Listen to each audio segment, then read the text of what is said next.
Investigação de adversários, lavagem de dinheiro em paraísos fiscais e pagamento de propina marcaram um período recente da política nacional. Usando o mesmo esquema de Fernandinho Beiramar, o processo de privatizações no Brasil mostrou um complexo de maracutaias financeiras. As informações estão no livro Privataria Tucana, de Amaury Ribeiro Júnior.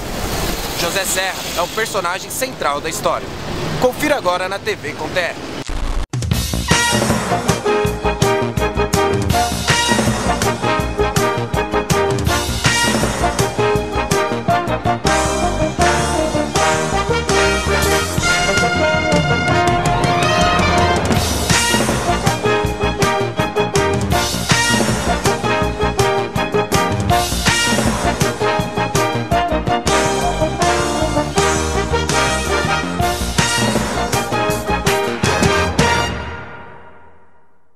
Lançado no final de 2011, o livro Privataria Tucana, de Amaury Ribeiro Júnior, rapidamente chegou ao topo da lista de mais vendidos, superando até mesmo a biografia de Steve Jobs, criador da Apple.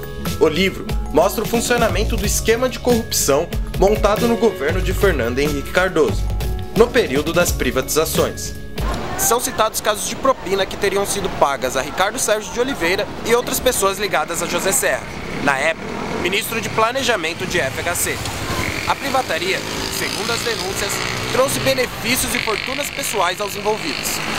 O Fernando Henrique, o Serra, não podem mais sair e dizer que fizeram uma privatização limpa. Não, porque o Amaury mostrou que foi um conjunto de fraudes. Havia ali o Mr. Big, que lavava dinheiro, havia ali a filha do Serra, que lavava dinheiro, o genro do Serra, que lavava dinheiro, havia ali o chefe da campanha do Serra e do Fernando Henrique, o Mr. Big, que lavava dinheiro, tinha o Daniel Dantas, tinha o Naginarras, tinha o sócio do Serra, o Sr. Rioli, tinha o cunhado do Serra, o José Marim Preciado, um espanhol que gosta de lavar dinheiro, está tudo lá.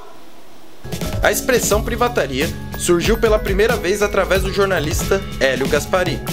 Ele se referia à nebulosidade das operações, muitas realizadas através das chamadas offshores, empresas de fachada que operam em paraísos fiscais.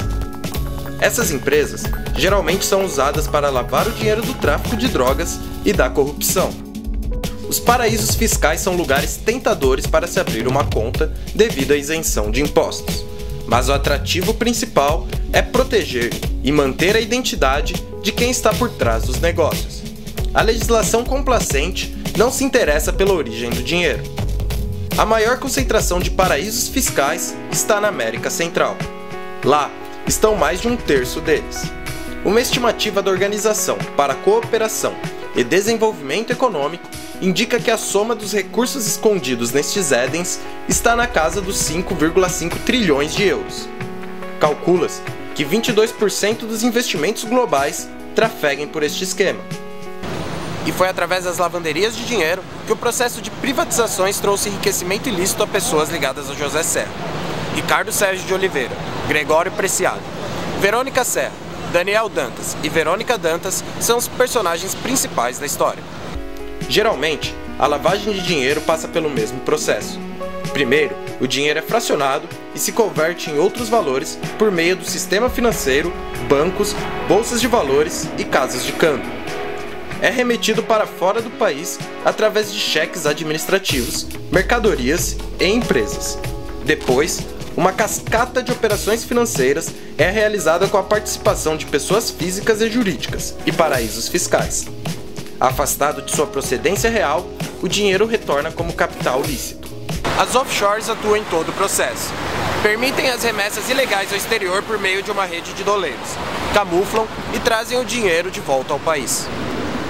Os reais sócios das offshores aparecem apenas como procuradores de suas próprias firmas. Diretores de escritórios especializados em abrir e operar esses empreendimentos assinam os documentos. As escrituras são lavradas em sua maioria em consulados brasileiros nos Estados Unidos ou no Panamá. Assim, recebem o selo dos paraísos fiscais, mantendo em segredo quem está por trás dos negócios. As empresas são identificadas simplesmente pelo número de uma caixa postal. Com frequência, os lavadores internam dinheiro de suas offshores em suas próprias empresas do Brasil, disfarçado de investimento. O esquema chega ao ponto de uma mesma pessoa assinar nas duas pontas da transação, ou nomear parentes ou advogados como representantes. Este é o esquema usado pelo banqueiro Ricardo Sérgio de Oliveira, que trabalhou para o Citibank. Ele também foi diretor internacional do Banco do Brasil, no período FHC. Sua notoriedade veio especialmente no caso da companhia Vale do Rio Doce e do sistema Telebrás. Também foi caixa de campanha de José Serra e de FHC. E foi quem usou e ensinou o esquema de lavagem de dinheiro para os envolvidos nos casos de corrupção durante a privataria. Relatórios da Polícia Federal mostram que a offshore Infinity Trading depositou $410 mil em favor da Frampton Enterprise. O homem por trás da Frampton é Ricardo Sérgio de Oliveira. Atrás da Infinity está o mega empresário Carlos Gereissati, dono do Grupo Lafonte, um dos vencedores no leilão da privatização da Telebrás, que controla a telefonia em 16 estados. Foram 2 depósitos, um de $246.137 e o segundo de $164.085.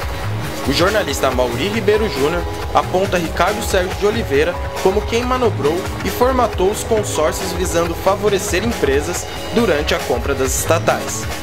2 ministros de FHC disseram ter ouvido do líder do consórcio comprador da Vale que Ricardo Sérgio havia cobrado uma comissão.